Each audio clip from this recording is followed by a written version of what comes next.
Un terroriste réalise une vidéo pour diffuser son message, accusant les pays occidentaux et en particulier l'Amérique d'être à l'origine des problèmes de son pays. Il pense que ces pays essaient de contrôler son peuple et son pays. Dans la vidéo, il demande aux gens de rejoindre son groupe, appelé The Black Mass, pour lutter contre les nations occidentales et leurs idées. Après avoir terminé la vidéo, le chef suprême et ses hommes se rendent dans un village. Ils ont besoin de plus de personnes pour rejoindre leur groupe, alors quand ils entrent dans le village, ils commencent à tirer pour créer la peur et les villageois, effrayés par les coups de feu, essaient de courir et de se cacher. Mais le chef et ses hommes sont impitoyables et attaquent tous ceux qui tentent de se défendre. Malgré cela, le chef du village parvient à défendre son peuple pendant un certain temps, abattant quelques membres de la messe noire avant de se retrouver à court de balles. Il finit par être capturé. Plus tard, le chef suprême interroge le chef du village et les autres survivants, y compris la famille du chef. Le chef du village supplie le chef suprême de les laisser tranquilles, disant qu'ils ne sont que des gens normaux qui ne veulent pas se battre. Mais le chef suprême n'est pas d'accord, il pense que tout le monde doit se battre pour lui et que ceux qui refusent doivent aider les pays occidentaux. Lorsque le chef du village reste silencieux, le chef suprême se met en colère et tue le fils du chef du village sous ses yeux. Après le meurtre du fils du chef du village, ce dernier refuse toujours de rejoindre le groupe Black Mass. C'est pourquoi les terroristes ont décidé de l'exécuter, ainsi que les autres villageois. Seule la fille du chef du village réussit à s'échapper. Le lendemain, le président des États-Unis est dans son bureau et écrit une lettre aux autres dirigeants du monde. Il souhaite collaborer avec lui pour arrêter le groupe de la masse noire, qui devient de plus en plus dangereux. Ils ont créé une équipe spéciale, composée des meilleurs soldats de différents pays. Parmi ces soldats, il y avait Daniel et James d'Amérique, Galina de Russie, Chou de Chine, Ralph d'Angleterre, Jacques de France et Chris également d'Amérique. 3 jours plus tard, dans une base secrète du Moyen-Orient appelée Black Site, un commandant nommé Briscoe est arrivé. Il est accueilli par un soldat nommé Smith. Au même moment, un autre soldat, Marino, est chargé de surveiller les alentours de la base et de s'assurer qu'il n'y a pas d'ennemis dans les environs. Peu après, la nouvelle équipe spéciale s'est rassemblée devant son chef Briscoe. Celui-ci leur parle de leur mission secrète, que personne d'autre ne doit connaître. Pour leur première mission, ils doivent capturer un homme nommé Muhammad Aviv. La mission était si urgente que l'équipe n'a pas eu le temps de s'entraîner ensemble et a reçu l'ordre de se préparer immédiatement. L'équipe s'est rendue en hélicoptère sur une colline désertique et a continué à pied jusqu'à ce qu'elle atteigne un village. Ralph, convaincu de pouvoir se débrouiller seul, a décidé de se séparer du groupe et d'abattre silencieusement un garde qui ne faisait pas attention. Pendant ce temps, les autres membres de l'équipe sont entrés dans une maison qu'ils pensaient être la cachette d'Aviv, mais l'homme à l'intérieur n'était pas Aviv. À ce moment-là, Ralph, en colère et impatient, a voulu le tuer, mais Daniel l'en a empêché en disant qu'il ne pouvait pas faire de mal à des innocents. Peu après, Ralph, Daniel et le reste de l'équipe ont continué à fouiller d'autres maisons, en se divisant en 2 groupes. Lorsque Jacques et Chou sont entrés dans une autre maison, ils ont été choqués par un homme à l'intérieur qui s'est soudainement emparé d'une arme et a essayé de les attaquer.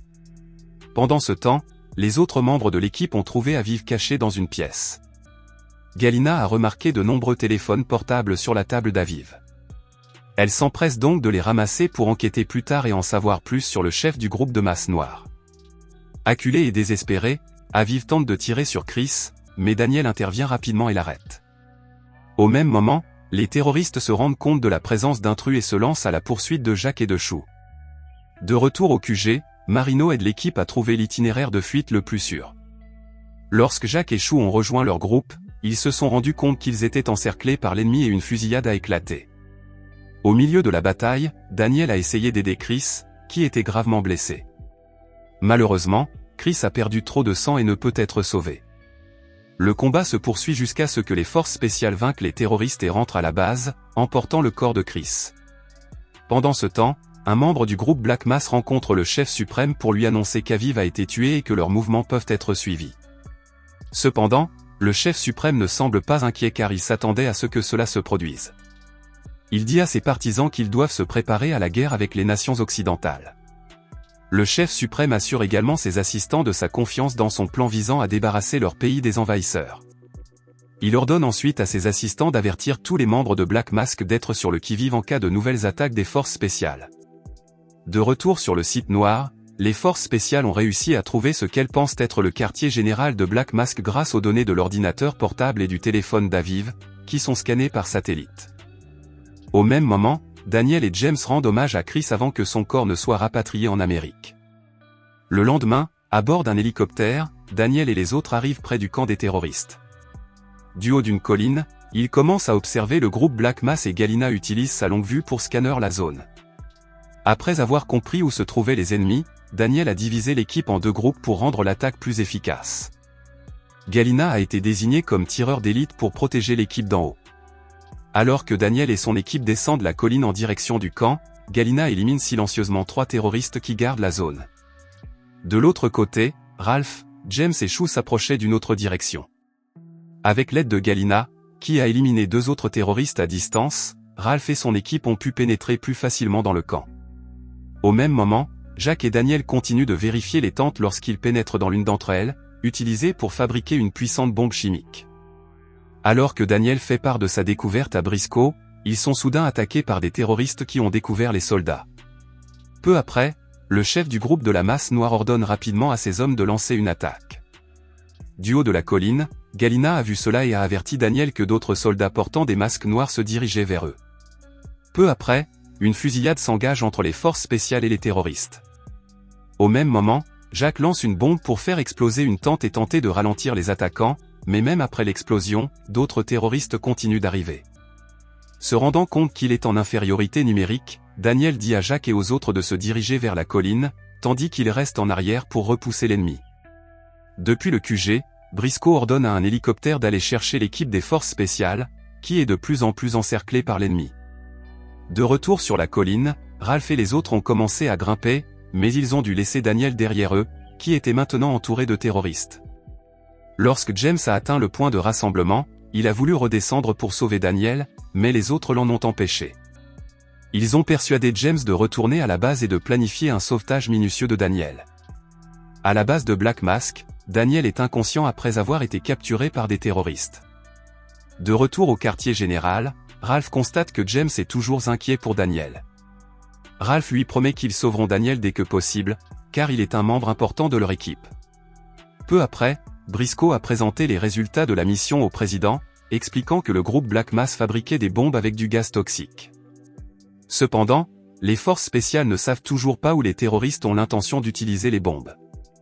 En fin de journée, Galina vérifie le téléphone d'Aviv et trouve un endroit où le groupe Black Mass pourrait se rendre. Pendant ce temps, Daniel est toujours retenu en captivité par le chef suprême, qui lui en veut de faire partie des forces occidentales. Peu après, le chef suprême commence à parler de la façon dont il se considère comme le leader d'une révolution, semblable à la façon dont l'Amérique voyait autrefois ses leaders. Cependant, il se sent trahi parce que l'Amérique le qualifie désormais de terroriste, alors qu'elle qualifiait autrefois les dirigeants révolutionnaires de héros. À ce moment-là, le dirigeant suprême veut montrer au monde qu'il n'est pas faible. Après avoir terminé son discours, il coupe la main de Daniel pour le torturer. Le lendemain, les forces spéciales se préparent à se rendre à l'endroit trouvé par Galina. En attendant les instructions de Briscoe, ils surveillent la zone. Lorsque Briscoe arrive, il leur donne des vêtements pour les aider à se fondre dans la population locale. À la base terroriste, le chef suprême les informe qu'ils sont prêts à tester la bombe chimique. Il prévoit d'utiliser un village voisin comme site d'essai. La bombe chimique est conçue pour libérer un gaz toxique et toute personne qui le respire meurt en quelques minutes. Le chef suprême pense qu'avec cette arme, le monde s'inclinera bientôt devant le groupe de la masse noire. Dans le village où l'essai de la bombe était prévu, les habitants s'étaient rassemblés pour s'opposer au groupe des masques noirs. Les forces spéciales déguisées en villageois sont déjà arrivées et se sont réparties en 3 équipes. Lorsque le groupe de masse noire entre dans le village, Briscoe ordonne à son équipe de rester vigilante, car les terroristes utilisent le chef du village comme otage pour effrayer la population. De son côté, Galina, tapie au sommet d'un bâtiment avec son arme, était prête à abattre le chef suprême. Mais le terroriste l'a repéré et le chef suprême a rapidement activé la bombe, tuant le chef du village. Les forces spéciales sont alors intervenues et une fusillade a rapidement éclaté entre elle et le groupe de masse noire. De retour à la base, Briscoe demande à son équipe de se concentrer sur le désamorçage de la bombe chimique avant qu'elle n'explose et n'endommage les villageois, et Jack, chargé d'arrêter la bombe, se précipite à l'endroit où elle a été placée, même s'il est blessé par les tirs ennemis. Pendant ce temps, Ralph et James sont chargés d'aider les villageois à s'échapper. Bien que les terroristes aient été vaincus, la bombe chimique est toujours active. À ce moment-là, Jack, qui est blessé et ne peut pas se servir de son bras, ne peut pas la désamorcer. À moins d'une minute de la fin, il a donné à Ralph et Galina des instructions sur la manière d'arrêter la bombe. Ils ont alors coupé le fil vert et la bombe a finalement été désamorcée. Après avoir terminé la mission, l'équipe est rentrée à la base, mais Daniel était toujours prisonnier dans la base de Black Mask. Le chef suprême avait torturé Daniel et Briscoe reçut plus tard une vidéo d'un agent de la CIA montrant la torture. Dans la scène finale, Briscoe montre la vidéo à toute l'équipe, montrant clairement que Daniel est toujours en vie. Après avoir vu la cruauté du chef suprême, l'équipe est devenue plus déterminée à sauver Daniel des terroristes.